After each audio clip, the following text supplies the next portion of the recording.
Sterile CEO encountered a black female nurse sleeping at the bank. And he offered kindness to a sleeping stranger in a bank lobby. Not knowing this single act would cost him millions, expose betrayal, and change his empty life forever. The marble lobby of Citizens Trust Bank echoed with hushed whispers and clicking heels.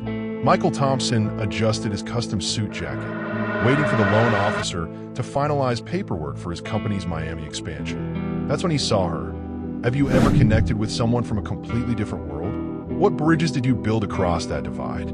Share your unexpected connections in the comments below. Hi viewers, kindly tell us where you're watching from and what time it is. Warm welcome to the family. Enjoy the story. A woman in blue scrubs slumped over a marble table, completely unconscious.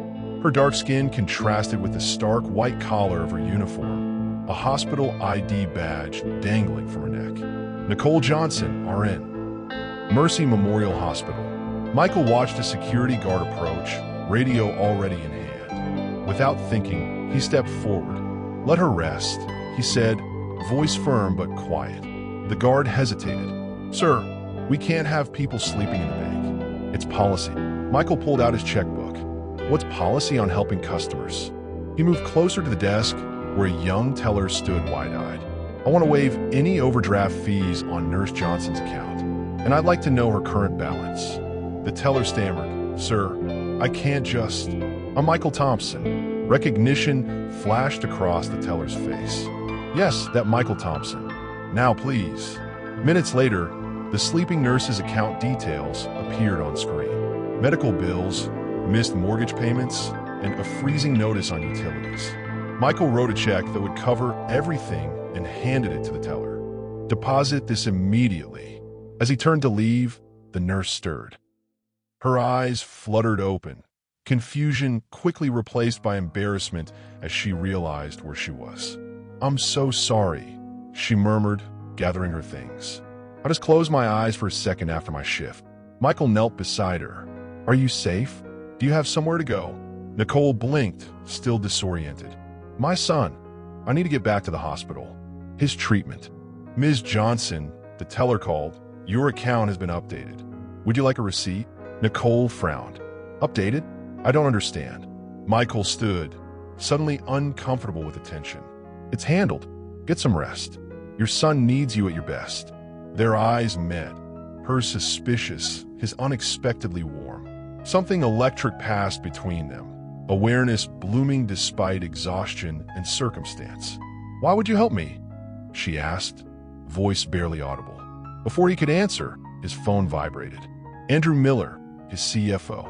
Michael excused himself and stepped away. "What's the emergency?" he asked.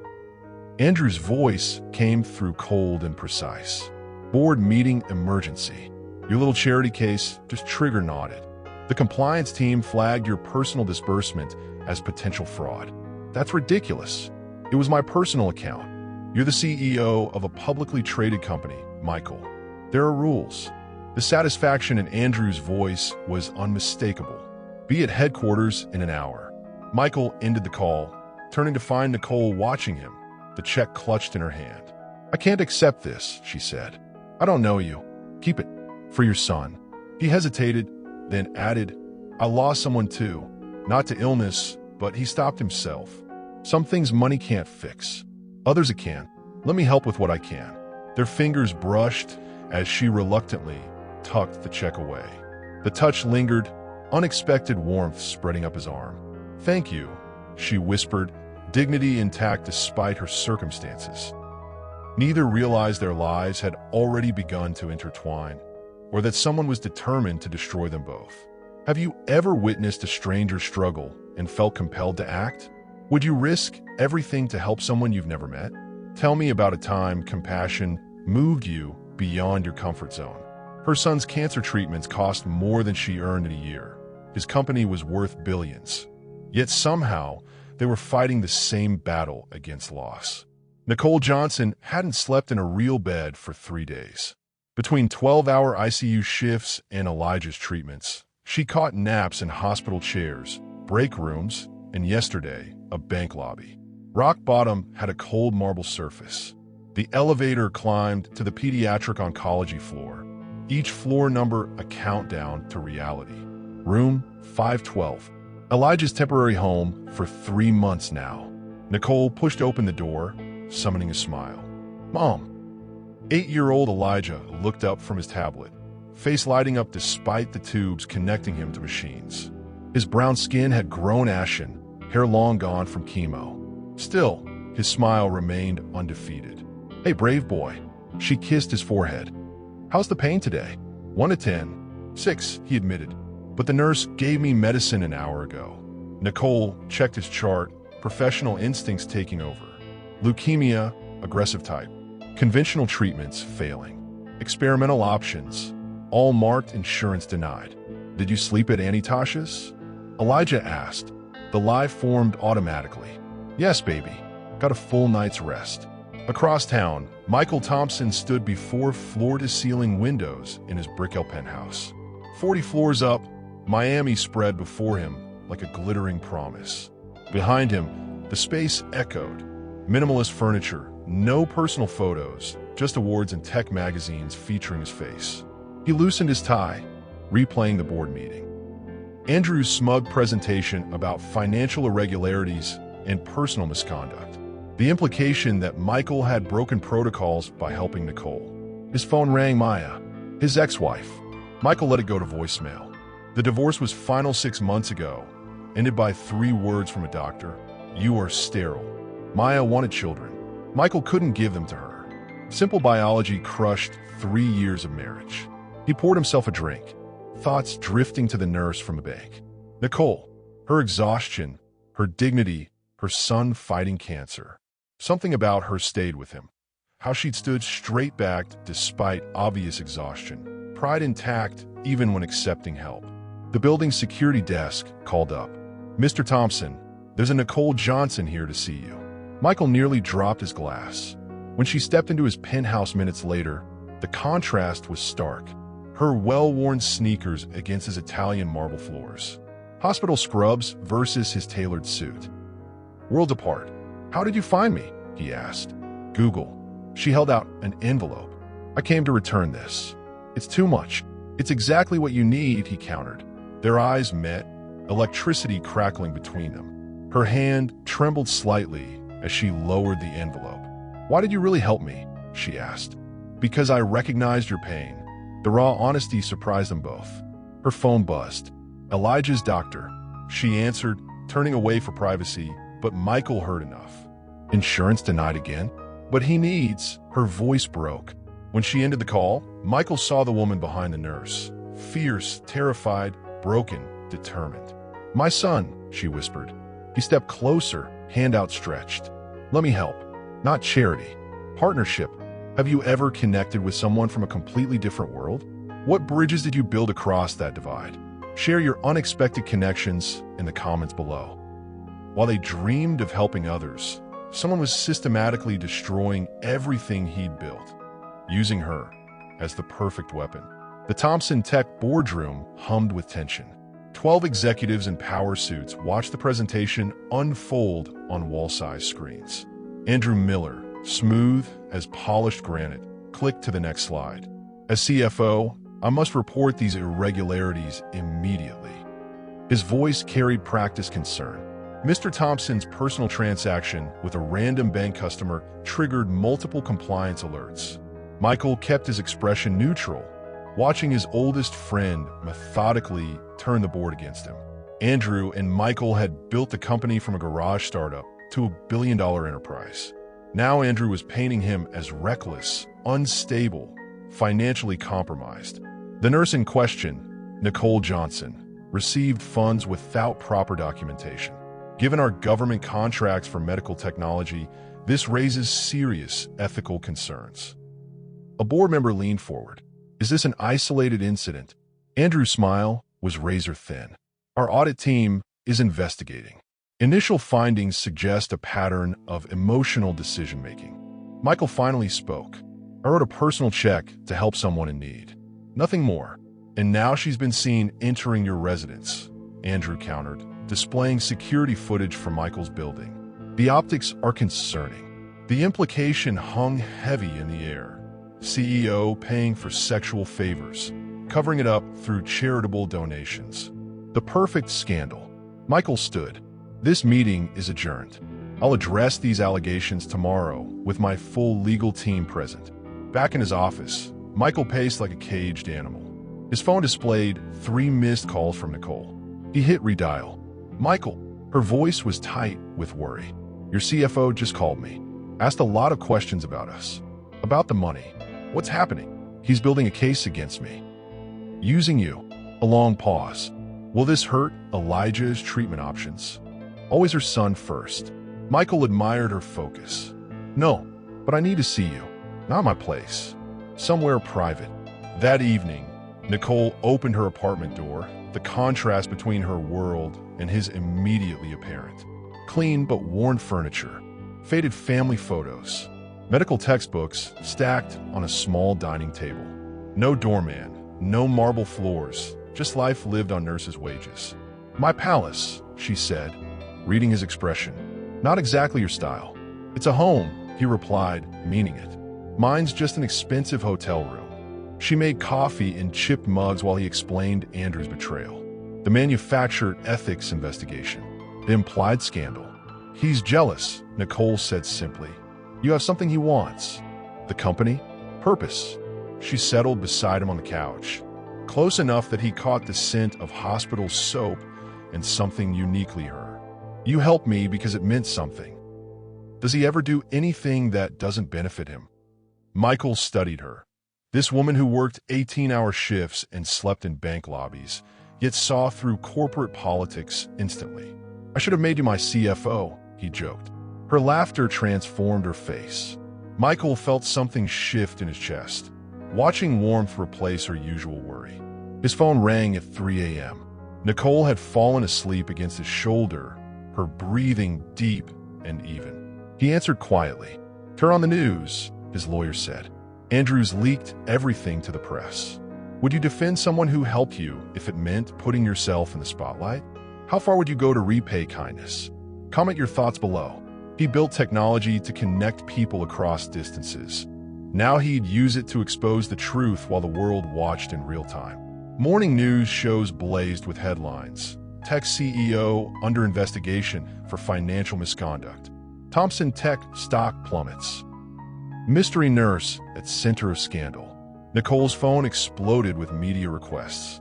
Colleagues stared as she hurried through hospital corridors. One reporter ambushed her outside Elijah's room, security escorting him out minutes later. Mom, why are people calling you about that rich man? Elijah asked, eyes too wise for an 8-year-old. He helped us with some bills, Nicole explained carefully. Some people think that's strange. Is he your boyfriend? The question caught her off guard. No, baby. He's a friend. Michael barricaded himself in his home office.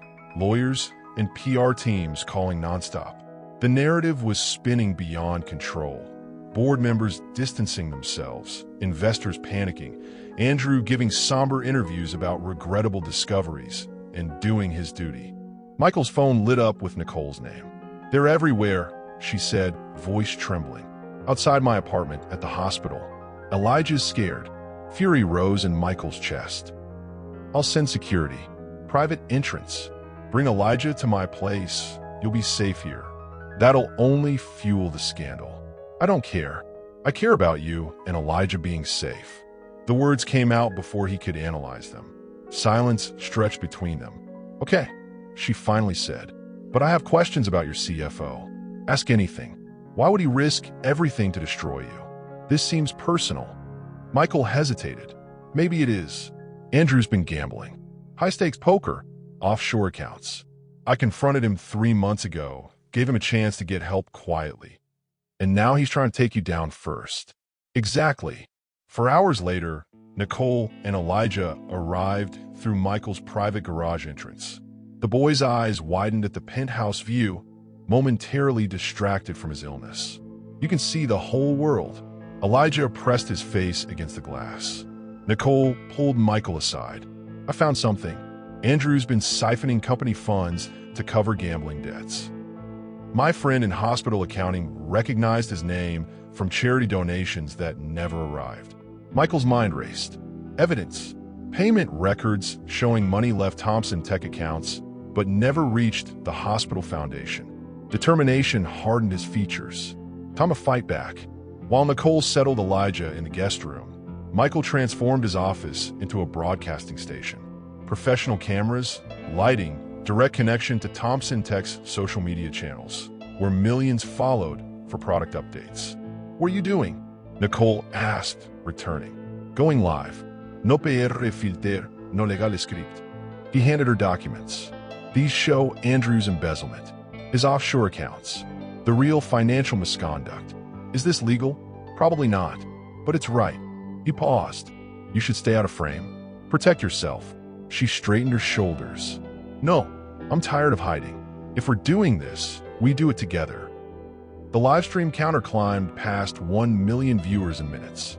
Michael sat beside Nicole. No corporate backdrop, no rehearsed statements. Today I'm showing you what real corporate fraud looks like, he began as documents filled screens across the globe. My CFO, Andrew Miller, has stolen millions from charitable donations while attempting to frame me for his crimes. Nicole spoke next, calm and clear. I'm a nurse everyone's talking about. Mr. Thompson helped my family when we were desperate. Now I'm helping him expose the truth. They presented evidence methodically, bank transfers, gambling debts, Andrew's falsified reports. By the time they finished, #ThompsonTruth trended worldwide. Within hours, Miami PD escorted Andrew from Thompson Tech headquarters in handcuffs. Victory felt hollow until Elijah emerged from the guest room, a child's drawing in hand. A stick-figure nurse, a tall businessman, and a small boy between them. I made this for both of you, he said. When Michael's eyes met Nicole's over Elijah's head, something unspoken passed between them. Her hand reached for his, fingers intertwining. The doorbell interrupted the moment. Michael's legal team with news of the investigation being dropped. Have you ever witnessed someone standing up for truth when it would have been easier to walk away? Tag someone with that kind of courage and tell their story. She entered his world of wealth and technology as an equal, not knowing she would transform his cold innovation into a revolution of compassion. The Thompson Tech lobby fell silent as Nicole walked through the main entrance. No sneaking through back doors today. Heads turned, whispers followed.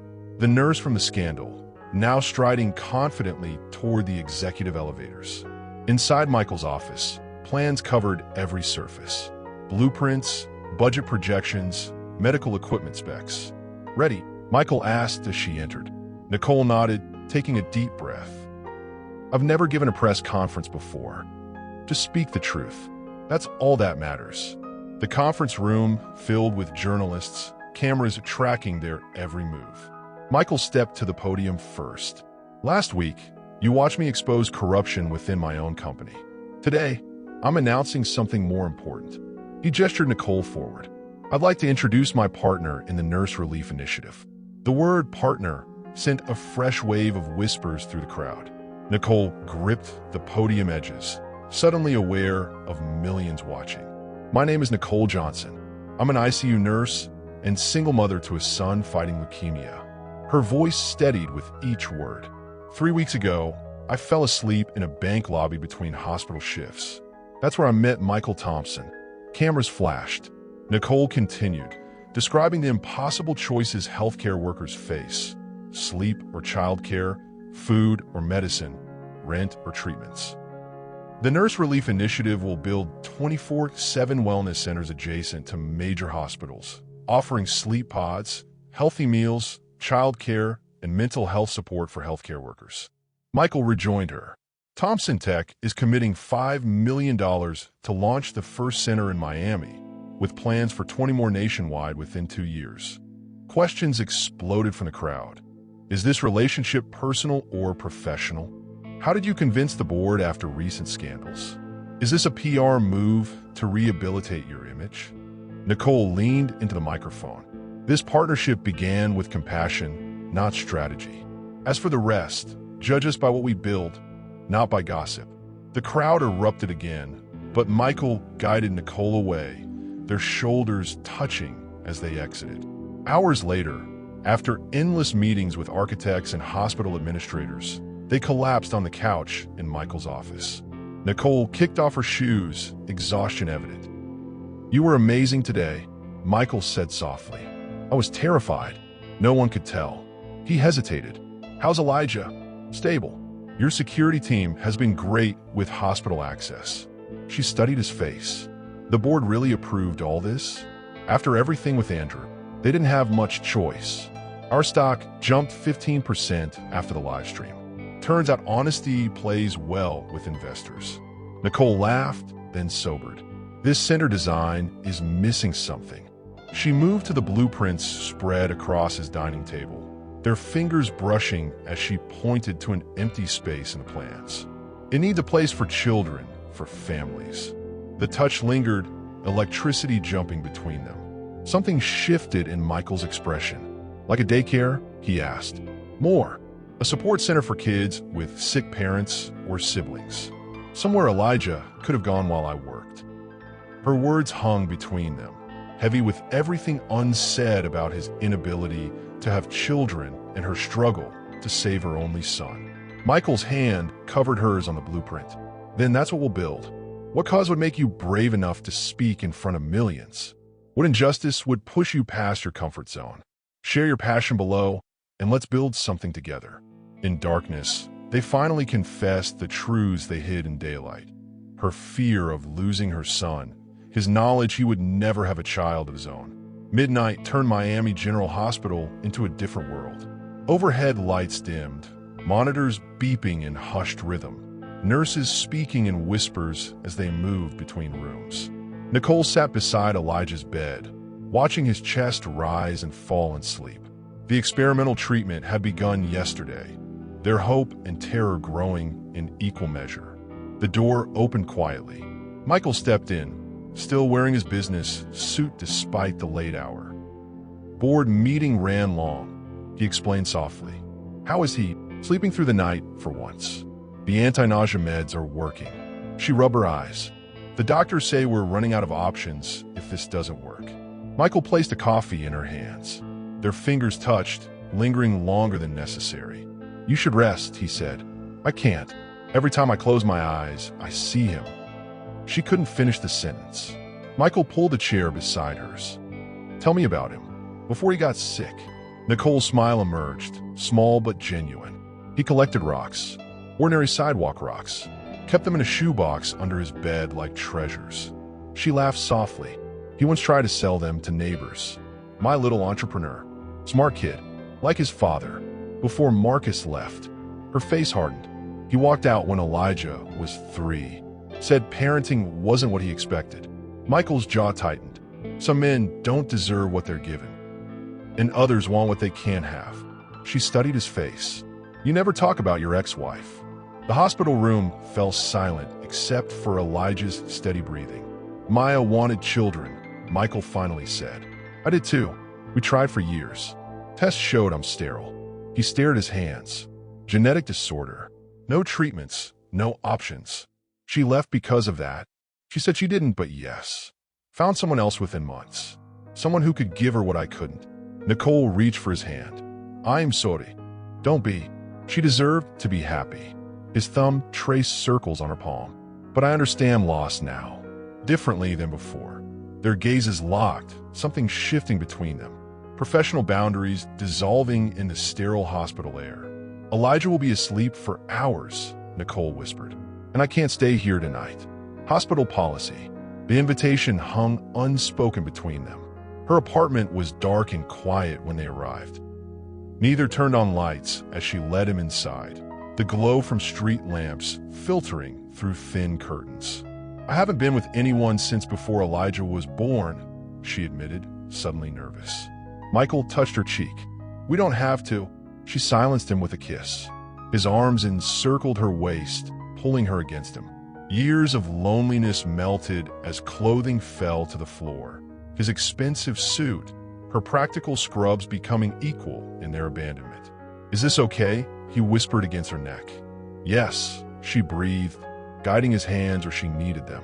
He undressed her like unwrapping something sacred, each touch asking permission. each kiss a question she answered with sighs. Their bodies spoke truths their words couldn't yet form. His careful worship of her curves, her bold exploration of his strength. "I need you," she whispered, vulnerability becoming courage in his arms. They moved together in her modest bedroom, the outside world forgotten. No wealth gap, no corporate politics, no illness, just two bodies finding connection neither had expected to feel again. Afterward, she curled against him, his heartbeat steady beneath her ear. Sleep claimed her for the first time in days, deep and healing. "Stay," she murmured, drifting off. As Nicole slept in his arms, three words formed in Michael's mind that terrified him more than any business crisis. By morning, she was gone, leaving nothing but the indent of her head on his pillow and a note. "Hospital called. Elijah needs me." What does it mean when someone treats your vulnerability as strength? When they see your surrender as courage? Tell me below if you felt that rare connection that makes walls finally crumble. Running was the only thing she knew how to do perfectly, until the day silence hurt more than staying. 3 days passed without Nicole returning Michael's calls. 3 days of him respecting her space while feeling her absence like physical pain. The night they'd shared replayed in his mind, her trust, her warmth, the way she'd finally relaxed in his arms. He immersed himself in work, finalizing designs for the first wellness center, attending endless meetings. Public opinion had shifted dramatically, from scandal to celebration. #Nurse Relief Initiative trended daily. Investors called with congratulations. Everything he'd wanted professionally was falling into place, while personally, he felt adrift. On the 4th morning, his phone displayed a text from Nicole, "Meet me at Miami General. Elijah's asking for you." The pediatric wing buzzed with activity when Michael arrived. He spotted Nicole at the nurse's station, dark circles under her eyes, hair pulled back severely. "Thank you for coming," she said formally, too many years listening. "Of course." He matched her professional tone. "How is he?" She led him toward Elijah's room, lowering her voice. "The treatment's making him sick. Standard reaction, but hard to watch." "And how are you?" Nicole glanced around, then pulled Michael into an empty supply closet, closing the door. In the dim light, her composure cracked. "I'm sorry I disappeared. After that night," she swallowed hard. "It scared me. How much I wanted to stay." Michael stepped closer. "Nicole, no, let me finish. I've raised Elijah alone for 5 years. I've never depended on anyone. Then suddenly you're in my life, paying bills, offering security, making me feel things I'd forgotten existed. Is that so terrible? It's terrifying." Her voice broke. "Because what happens when you really look and don't like what you find?" Michael's hand cupped her face. "I'm already looking. All I see is someone extraordinary." Their lips met with desperation, hands grasping, bodies pressing against metal shelving. 3 days of distance collapsed into hungry kisses and urgent touches. A knock interrupted them. "Nurse Johnson, doctor needs you in 512. They broke apart, reality crashing back. Nicole straightened her scrubs, professional mask sliding back into place. "Coming," she called. Outside, hospital corridors offered no privacy. Everywhere, eyes followed them, staff, visitors, patients. Word had spread about the CEO and the nurse. "People are watching," Nicole whispered as they walked toward Elijah's room. "Let them." Elijah's face lit up when Michael entered. Despite 4 lines and monitoring equipment, the boy looked genuinely happy. "Mr. Michael, Mom said you're building special rooms for nurses to sleep." Michael sat beside the bed. "That's right, and your mom's helping design them. Can I help too? I have ideas." Nicole watched them interact, something warming in her chest. Michael treated Elijah not as a sick child, but as a person with valid thoughts. Later, in the hospital parking garage, reality intruded again. Camera flashes exploded between concrete pillars. Questions shouted across the distance. "MS. Johnson, is your relationship with Thompson securing special treatment for your son?" Michael guided her through the gauntlet, his hand steady against her back. In his car, privacy finally restored. Nicole's phone chimed with an email. "The specialist. she whispered, reading quickly. Experimental protocol accepted. Treatment begins Monday. Joy battled fear as she grabbed Michael's hand. Neither noticed the email's fine print.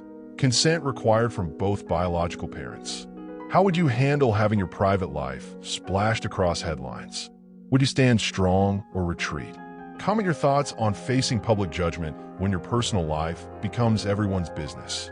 The father who abandoned his sick child returned with lawyers, demands, and one goal: to take from Nicole everything she had fought to build. Nicole stared at the certified letter, hands trembling. Legal language jumped from a page. Petition for shared custody, parental rights, financial support review, medical decision authority. Marcus Davis. After 5 years of silence, Elijah's father had resurfaced. This can't be happening, she whispered to her empty apartment. Her phone rang. Michael checking in before his morning meetings. Marcus is back, she said without greeting. He's filing for custody. Michael's voice sharpened. I'll send my legal team now. No, Nicole Counterth. I need to handle this myself. Nicole. He's only doing this because of you, because he saw us in the news. He thinks there's money now. Silence stretched between them. Let me help, Michael finally said. Please. 3 days later, Nicole sat in family court's waiting area, watching Marcus scroll through his phone. 5 years absent, yet he'd appeared with expensive lawyers and a new designer suit. His dark skin glowed with health, while their son fought for his life floors above them. Nicole. His familiar voice grated as he approached. You look good. She didn't answer. This doesn't have to be ugly, Marcus continued. I just want to know my son. After 5 years? After refusing to help with medical bills? After changing your phone number when he got diagnosed? Her voice remained low, controlled. You're only here because you think Michael Thompson means money. Marcus smiled. That you knew, man? Moving up in the world. Nicole stood as their case was called. Inside the courtroom, Marcus's lawyer painted a compelling picture. A father who made mistakes, now stable and successful, seeking relationship with his child. Nicole's attorney highlighted abandonment, missed child support, zero contact during critical illness. The judge studied both parties. Mr. Davis, your sudden interest after years of absence is concerning. However, parental rights remain unless formally terminated. I'm granting limited supervised visitation, pending a full hearing. Additionally, both parents must consent to medical treatments going forward. Nicole felt the room spin. Your Honor, Elijah is scheduled for experimental treatment Monday. We can't delay. Then I suggest you and Mr. Davis reach an agreement quickly. Outside, rain poured from suddenly dark Miami sky. Nicole walked numbly toward the parking garage where Michael waited. Marcus caught her arm. We can work this out, he said smoothly. I just need some help with a few financial issues, then I'll sign whatever you need. She pulled away. You're blackmailing me using our son's life. I'm negotiating. Talk to your boyfriend. I'm sure he can spare some cash to keep his nurse girlfriend happy. Michael appeared beside them, his presence commanding even in casual clothes. Remove your hand from her arm. Marcus stepped back, assessing the newcomer. The famous Michael Thompson. Man, you really upgraded, Nicole. Whatever you want, Michael said coldly. You won't get it by threatening Elijah's treatment. Hey, I'm just exercising my parental rights. Marcus smirked. Courts love fathers who want involvement. Nicole's restraint snapped. You weren't there when he cried for you, when he asked why his daddy didn't love him enough to visit, when chemo made him so sick he couldn't recognize me. Her voice echoed in the parking structure. Marcus had the decency to look uncomfortable. The judge's decision delays treatment by 2 weeks, she continued, voice breaking. Elijah might not have 2 weeks. As Marcus walked away, Nicole collapsed against Michael's chest, sobs shaking her body. Rain soaked them both as they stood between concrete pillars. I can't lose him, she whispered. Michael held her tight, mind racing through options. His phone buzzed in his pocket, a name he hadn't expected to see. Maya, I know how to help, his ex-wife's text read. But there's something you need to know first. Nicole looked up, catching his expression. What is it? Maybe a solution, he said carefully. But it's complicated. Have you faced someone who only showed interest when there was something to gain? How did you protect what mattered most? Share your story of standing your ground against someone who tried to manipulate you. The ex-wife who left him because he couldn't father children now held the key to saving a child who had become his reason to fight. The research hospital's executive dining room emptied for their meeting, leaving Michael facing the woman who had once shared his bed, his name, his future plans.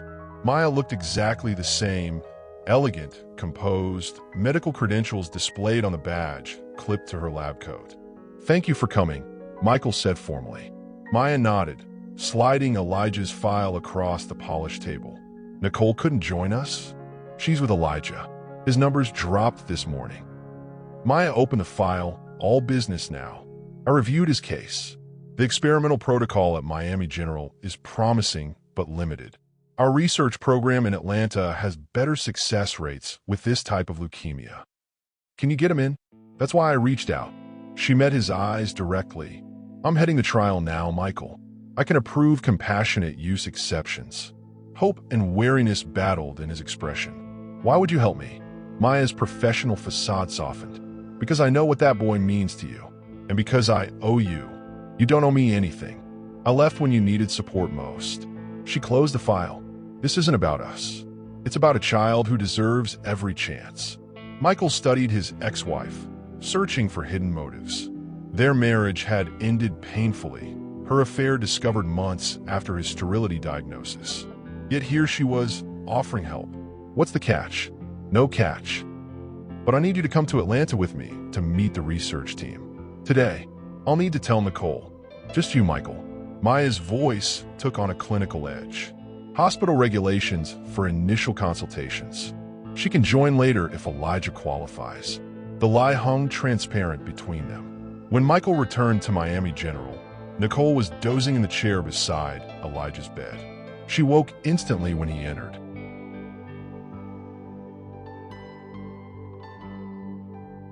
"Maya can help," he said quietly, explaining the Atlanta trial.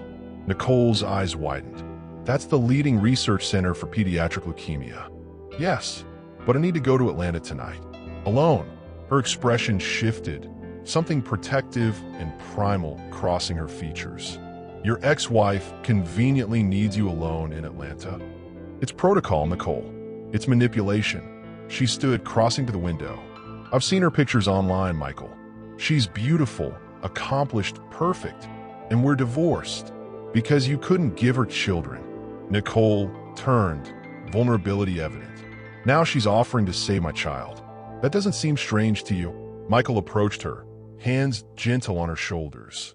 "I trust her medical expertise, not her motives. But this is Elijah's best chance."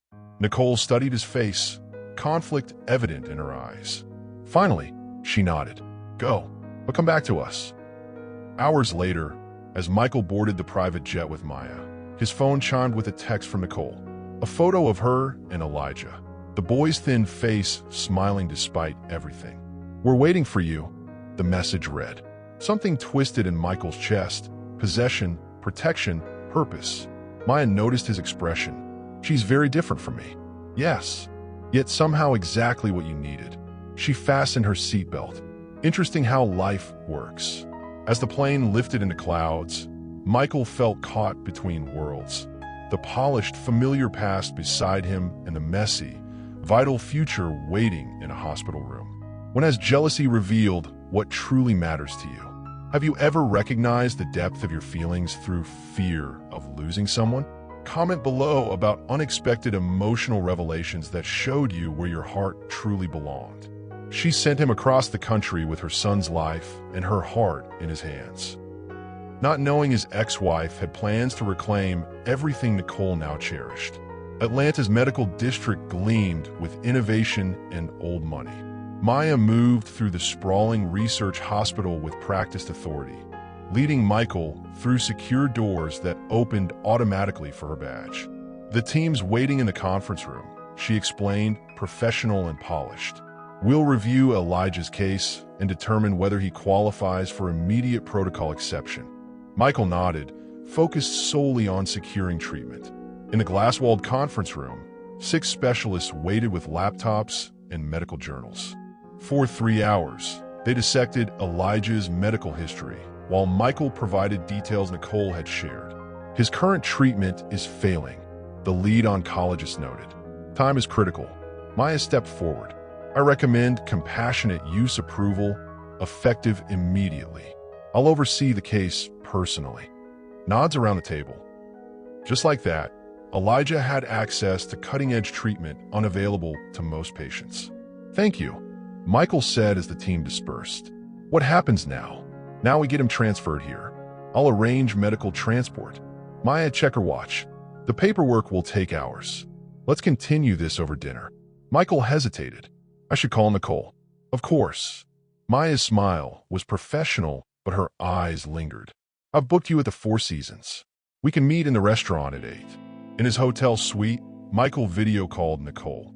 Her face filled his screen, exhausted, worried, yet managing the initiative's launch without him. Maya got Elijah approved, he explained. They want to transfer him to Atlanta immediately. Relief flooded Nicole's features. When can we come? They're arranging medical transport tomorrow. You'll both have rooms at the research center. Thank you. Her voice softened. How are you holding up? Fine. It's strange being here with Maya. Strange how? Michael chose his words carefully, like stepping into an old photograph. Everything looks the same, but doesn't fit anymore. Nicole's gaze intensified. Is she still in love with you? No, that ended long ago. You're sure about that? Michael leaned closer to the screen. The only woman on my mind is currently sitting beside my favorite 8-year-old in Miami. Nicole's smile transformed her tired face. I miss you, she admitted. The bed feels empty. Heat flared between them despite the distance. Show me, Michael said, voice dropping. Nicole glanced toward her bedroom door. Elijah's asleep. Then be quiet. Her breath caught as she moved to her bedroom, locking the door. The phone propped against her pillow, giving Michael a view as she slowly unbuttoned her blouse. Like this, she whispered. Exactly like that. Their virtual connection built slowly. Him guiding her touches, her sighs driving him to distraction. Physical distance overcome by voices and images shared in darkened rooms 3 states apart. I wish you were here, she gasped, following his instructions. Soon, he promised. Afterward, Nicole's flushed face filled his screen. That was incredible, he finished. And just the beginning. A knock interrupted their moment. Michael checked his watch. Nearly 8. Maya, I have to go, he said reluctantly. Dinner meeting about the treatment plan. Nicole's expression cooled slightly. With your ex-wife. With Elijah's doctor, he corrected gently. I'll call you after. Dinner with Maya was professionally productive but personally uncomfortable. She ordered his favorite wine, remembered his food preferences, referenced inside jokes from their marriage. You seem happy, she noted over dessert. This nurse and her son, they've changed you. They needed help. I could provide it. It's more than that. Maya studied him. You're different with her than you ever were with me. More authentic. Michael sipped his wine, unsure how to respond. We could try again, you know, Maya said suddenly. The fertility specialists have new techniques. We gave up too easily before. Before he could respond, his phone chimed with Nicole's message. Marcus is demanding full custody if Elijah improves. Says I can't provide stability with my billionaire boyfriend. Need you home. Home. The word echoed with meaning he hadn't felt in years. I need to go back tomorrow, he told Maya, standing. After Elijah's transfer is arranged. Maya's expression hardened slightly. Of course. Family first. Would you trust someone with everything that matters to you? What proves someone deserves that level of faith? Share your thoughts on what makes trust possible even when everything logical says to be cautious. As her son began fighting for his future, she faced an impossible choice between the career she'd built and the man who had transformed her world. 2 weeks passed in a blur of medical transports, hotel rooms, and Atlanta's research hospital. Elijah settled into the pediatric wing, walls displaying children's artwork, hope rendered in crayon and construction paper. The experimental treatment began immediately, Maya personally overseeing each step while Marcus reluctantly signed required permissions in exchange for Michael covering his travel expenses. Nicole slept on a cot beside Elijah's bed, refusing the hotel suite Michael had arranged. He visited daily, bringing food she wouldn't eat and comfort she increasingly accepted. On the 15th day, the first test results arrived. Maya delivered the news herself, professional but pleased. The treatment's working. Cancer markers dropping. White counts stabilizing. Nicole collapsed into a chair, tears flowing freely. It's really working? Early days, but yes. Elijah's responding better than expected. Michael squeezed. Marcus smiled unpleasantly. Am I? Because I have copies of emails between you and the research board. Special donations. Pressure applied. Rules bent. Get out, Michael ordered. Not without $5 million. Cash. Marcus pulled out his phone. I have a journalist ready for an exclusive about how billionaire Michael Thompson corrupted medical ethics to bump his girlfriend's kid ahead of others. Imagine those headlines. Rain began lashing against the office windows, matching the storm building inside. Nicole stepped between the men. What did you do, Michael? Marcus laughed. He didn't tell you? Your boyfriend made some very large donations to secure Elijah's spot. Pushed other kids down the list. Probably broke a dozen regulations. Thunder punctuated his words as Nicole turned to Michael, eyes demanding truth. Maya couldn't guarantee immediate placement, Michael admitted, voice tight. The waiting list was months long. I made donations to expand the program, fund additional treatment spots. Just donations? Nicole pressed. Michael's silence damned him. I also leveraged board connections. Reminded people of contracts Thompson Tech controls. Called in favors. He met her gaze directly. I would do it again. Elijah needed treatment immediately. Nicole processed each revelation while rain pounded against glass.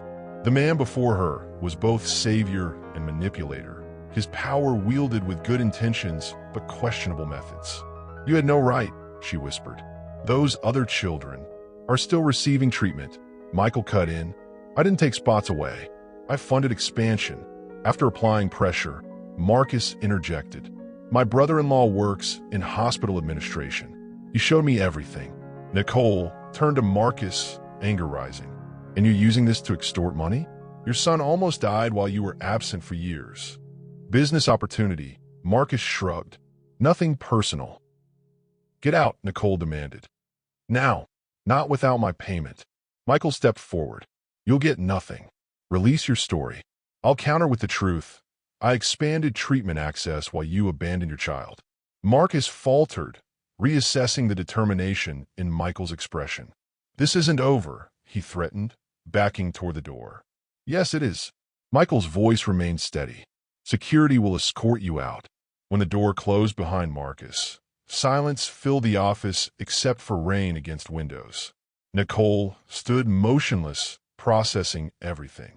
Say something, Michael finally said. Anything. Did you break laws to get Elijah treatment? No. Ethical boundaries, yes. Laws, no. Nicole paced, emotions warring across her face. You should have told me. Would you have accepted if you knew? That's not the point. Her voice rose. You made decisions about my son without consulting me. You used power and money to circumvent systems everyone else must follow. To save Elijah's life. I know. Nicole pressed her hands against her temples. That's what makes this impossible. You broke rules I believe in for reasons I can't argue with. Michael approached her slowly. I'm not sorry for helping Elijah, but I'm sorry for not telling you everything. When he reached for her, Nicole stepped back. I need to think. Alone. She gathered her things, emotions locked behind a nurse's professional mask. At the door, she paused. I don't know if I can build a life with someone who believes they're above the systems everyone else must follow, even when they're right. The choice hanging between them wasn't about love, but something far more fundamental, values. Would you forgive someone who broke rules to save someone you love? Is there a line between wrong actions and right reasons? Comment your thoughts on whether the ends ever truly justify the means, especially when a child's life hangs in the balance. She loved a man who broke rules to save her son, Now she would show him how to fight with transparency instead of power. 3 days passed without contact. Michael buried himself in Chicago relocation plans while Nicole remained in Atlanta with Elijah, whose improvement continued remarkably. Maya provided daily updates on the boy's condition, carefully avoiding personal topics. On the fourth morning, Nicole appeared at Michael's hotel room door. "I have a solution," she said without greeting, "but you won't like it." Michael ushered her inside. She looked different, resolved, determined, with the focused energy he'd first noticed in the bank months ago. "I've been talking with Maya," Nicole began, "about medical ethics, protocol exceptions, how decisions get made." Michael tensed. "And we go public, voluntarily. Disclose everything you did to get Elijah treatment." "That's insane. The board would revolt. The medical ethics committee could ban me from healthcare partnerships entirely." "Yes." Nicole sat on the edge of his hotel couch. "But Marcus can't blackmail us with information we've already shared." "Nicole, there are other children waiting." "Exactly. That's the second part of my plan." She pulled out a folder. "We establish a transparency fund. $20 million to expand treatment access for every child currently waiting." Michael stared at her proposal. "You want me to admit wrongdoing and pay for it?" "I want us to transform a mistake into systemic change." Nicole's eyes held his. "You taught me to think bigger, Michael. Now I'm asking you to do the same." He studied her face, recognizing the woman who had captured his heart. Principled, compassionate, unwavering. The press conference wasn't scheduled, announced, or choreographed. Michael and Nicole simply appeared before cameras in the research hospital lobby, hands linked, Maya standing supportively nearby. "Thank you for coming on such short notice," Michael began. "I'm here to make an important disclosure regarding the Nurse Relief Initiative and my personal actions." Cameras flashed as he detailed each ethical line crossed. The donations tied to Elijah's admission, the pressure applied to board members, the system manipulated to save one child when thousands waited. "I believe my intentions justified my methods," he continued. "I was wrong. Privilege should never determine who receives life-saving care." Nicole stepped forward then, professional in her Northwestern Memorial blazer.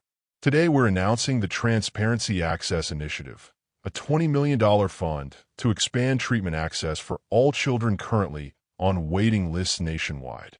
Not as charity, but as accountability." Maya approached the microphones next, lending medical credibility. "As research director, I'm implementing new protocols ensuring clinical decisions remain independent from financial influences. Every child deserves equal consideration regardless of connections." Questions erupted from reporters, but the three remained united, transparent about past mistakes while focused on future solutions. Hours later, after endless interviews and documentation, Michael and Nicole stood alone on the hospital rooftop garden. Wind whipped her hair as storm clouds cleared, revealing stars above Atlanta's skyline. "That was the bravest thing I've ever seen," Nicole said quietly. "It was your idea, but you did it. Without hesitation, once you understood." Michael pulled her close. "Because you were right. Systems only change when people with power admit mistakes instead of hiding them."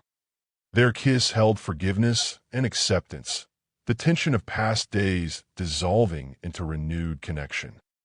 When Nicole began unbuttoning his shirt there on the deserted rooftop, Michael hesitated. "Here, here." Her smile held mischief and certainty. Under the stars, nothing hidden anymore. They came together with newfound honesty, each touch an admission, each kiss a promise. No power imbalance, no secrets, just equal partners choosing each other with complete awareness. 2 days later, the Medical Ethics Board's decision arrived as they celebrated Elijah's official remission. A 1-year suspension of Michael's involvement with medical initiatives, but approval for Nicole to continue leading. As she processed the bittersweet victory, Michael knelt beside her chair, box in hand, voice steady with certainty. "I had this whole speech planned about building in futures, but the truth is simpler. You made me better. Will you marry me? When have you chosen honesty over protection? Has transparency ever been your greatest strength? Share your experience of finding power in admitting mistakes rather than defending them. Their love story began with exhaustion in a bank lobby. It culminated in a medical breakthrough that would ensure no nurse ever faced that choice again. 1 year later, Chicago's waterfront gleamed with autumn light as the new Thompson Johnson Foundation headquarters opened its doors. Glass and steel wrapped around a central atrium where actual nurses guided visitors through innovative wellness centers now operating in 23 cities nationwide. Above the entrance, words chosen by Nicole captured their journey. Compassion without action is just pity. Michael adjusted his tie, watching from the second-floor balcony as journalists and healthcare executives filled the lobby below. The past year had transformed everything. Thompson Tech's medical division now led the industry in ethical standards and accessibility technology, while Nicole's nursing innovations were revolutionizing staff support systems across the country. Nervous, Nicole appeared beside him, elegant in a simple blue dress, wedding band catching light as she took his hand. Terrified, he admitted, "Public speaking was easier before I had something real to lose." She laughed, the sound still his favorite in the world. "You run a billion-dollar company, and you run me." He kissed her quickly. "Where's Elijah?" Giving unauthorized tours to potential donors. 9-year-old cancer survivors make excellent fundraisers. On cue, Elijah's voice carried from below, his energy fully restored after 6 months in remission. And this is where nurses' kids can play while their parents rest between shifts. I helped design it. Potential donors followed the boy's enthusiastic lead, charmed by his first-hand expertise and infectious enthusiasm. No trace remained of the fragile child who had once faced death. Even Marcus had faded into background presence. Quarterly supervised visits maintained only because Elijah deserved every possible connection in his life. Maya approached from the research wing, professional as always despite the personal history between them. The pharmaceutical partners are impressed with the AR treatment monitoring systems. 5 children from the expanded program are showing complete remission.